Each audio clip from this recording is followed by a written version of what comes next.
Hi everyone, and welcome back to another Wow Embossing YouTube channel video. It is Erica with you today, and we are going to have a look at some delicious new embossing glitters. The reason I say delicious is because they have some very tasty names. So the whole trio is called Pick Me Up, and it's inspired by our very own Marion. And the first one is called Earl Grey, and it's got like this sort of almost vanilla-ish look to it. Minty, it's like, oh, makes me think of chocolate chip, mint chocolate chip ice cream. And then Punch, which makes me want a strawberry daiquiri. Yes. So very food-inducing names, or food thought-inducing names. One of the things that I have really gotten into recently, and which I think is a huge money saver and a fantastic value for money, is making my own glitter cardstock with the help of embossing glitters. It's so easy to do, and it's so easy to color match almost exactly the color that you want. So you can either use colored cardstock, or you can ink blend something to get the exact color you want, and then you just add that embossing glitter on top, and boom, off you go.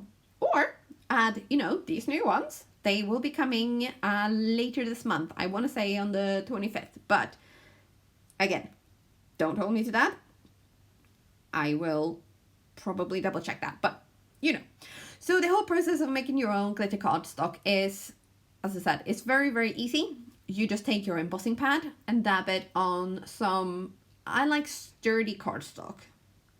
I do like this. This is Nina 110-pound cardstock. So I feel like it gives you that sort of sturdiness, so it doesn't, when you then cut it out, if you use a die cut on it, which I'm going to do later. Look at that glimmer though. Ooh, it doesn't feel so flimsy. And that is one thing that I've found in the past is when I've tried all sorts of glitter cardstock and paper, some of them are just really difficult to cut out, and I don't always feel like they're very sturdy, so I have to prop them up on something anyway. So I'm like, okay, well, let's make our own instead. So I have let my heat tool heat up for a little bit, and this is on setting number 1, and then we're going to heat that from underneath to try to keep all of this delicious glitterness actually on top of the cardstock we're creating. And we're going to zoom in on this magic, and you can see that when it's melting, it just sort of turns into that like extra shimmery, almost holographic look. It is gorgeous. I love glitter embossing powders. It's just, and this part of the whole process, oh, it's just magic, because even though you know what color the powder is, sometimes when it melts, it just turns into this other like level of magicness. Is that a word? Well, it's going to be now anyway. So, not to do a silly pun or anything, but wow, right? Yeah? I know. It's a little bit over the top maybe, but I love this process. And as I said, I've been doing this so much recently. I've been getting some fantastic results. And I love that it's user-friendly, it's good value for money, and, anyone can do it. Literally anyone who has glitter embossing powder and a heat tool can do it. And look at that. Oh, that is just gorgeous. And then we're going to do that same process with the other two. But I did have an idea actually that just to kind of make things almost like swatches. I'm going to cut them off and mark down the names. But then I will probably make proper swatches later with like a label tag, and maybe actually a label maker, because it does seem like my handwriting has suffered a little bit from not being used overly much. That's the problem with digital ages, isn't it? If you don't use your handwriting, it's gonna go to pots. Right, so the next two colors, as I said, are a mint, minty even, and punch. And this one is just gorgeous. I mean, I love anything that's sort of like blues and teals, and this one does not disappoint whatsoever.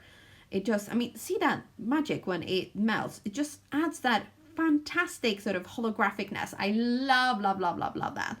And this pint? No, not pint, not pint or pint of mint chocolate chip ice cream. This punch, this pink, is also amazing. And this one is really, what I really like about these two as well is that they're really opaque.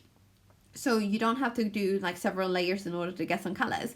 So make sure if you're going to do glitter embossing pandas that you do one that is opaque. There is a whole list of them on both the American and the UK website. So you can choose whether you want something that's more see-through or opaque colors. And these ones are definitely opaque, and I love that. And then with these ones, what we're going to do is we're actually going to use the word die cut. This one, again, we're just going to have a quick look up at that one again. I mean, look at that. Ooh, this would be fantastic for all sorts of things. Like I'm thinking Northern Lights, snow, snowflakes even, and just, oh, so many options. So I used a couple of die cuts from the stamp market. So one of them is that fantastic cover plate, and just to kind of add a little bit of texture to the background. And the other one is Paper Hug.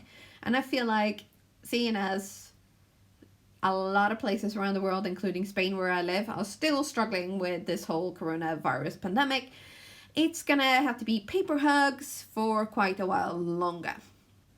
The final thing to do was just splatter a little bit of Distress Dockside spray on the back panels and layer the paper hugs up with a complementing background color cardstock. And that was it. So I really hope you enjoyed this, and we'll jump on board the glitter cardstock and DIY craze with me. And see you soon for more tutorials from the WOW team.